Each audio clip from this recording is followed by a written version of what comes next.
जय हिंद दोस्तों। आज का हमारा टॉपिक है राष्ट्रीय आय।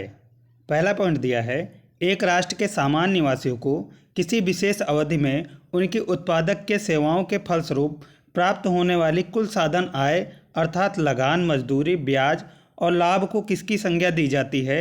राष्ट्रीय आय की संज्ञा दी जाती है। सकल राष्ट्रीय उत्पाद और मूल्य ह्रास या स्थायी संपत्तियों के उपभोग व्यय का अंतर क्या कहलाता है?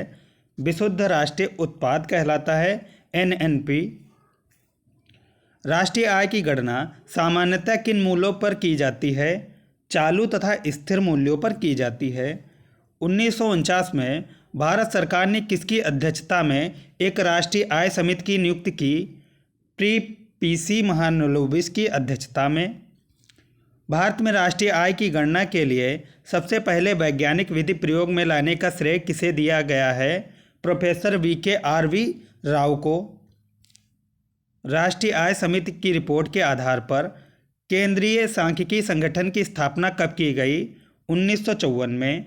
विश्व विकास रिपोर्ट के अनुसार भारत की प्रति व्यक्ति आय कितनी है? $1080 प्रति व्यक्ति आय है। भारत की राष्ट्रीय आय और प्रति व्यक्ति आय की गणना का प्रथम प्रयास कब और किसने किया था? 1867 और 68 में दादा भाई नौरोजी ने किया था। राष्ट्रीय आय की गणना कितने स्तरों पर की जाती है? 3 स्तरों पर की जाती है। पहला स्तर आय स्तर, उत्पादन स्तर और व्यय स्तर है। माल और सेवाओं की शुद्ध मूल्य वृद्धि का आकलन किस पद्धति के द्वारा किया जाता है? उत्पाद पद्धति के द्वारा किया जाता है। मूल्य वर्धित पद्धति किस नाम से जानी जाती है? उत्पाद पद्धति के नाम से जानी जाती है।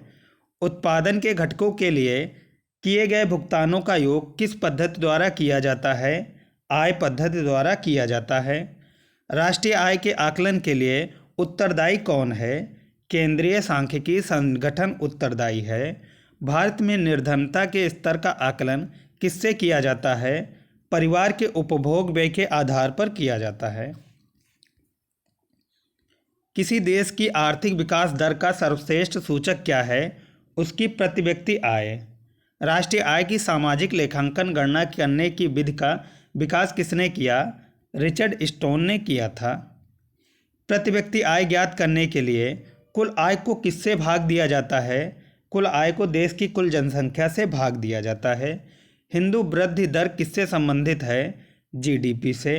भारत की राष्ट्रीय आय का प्रमुख स्रोत क्या है? सेवा क्षेत्र है।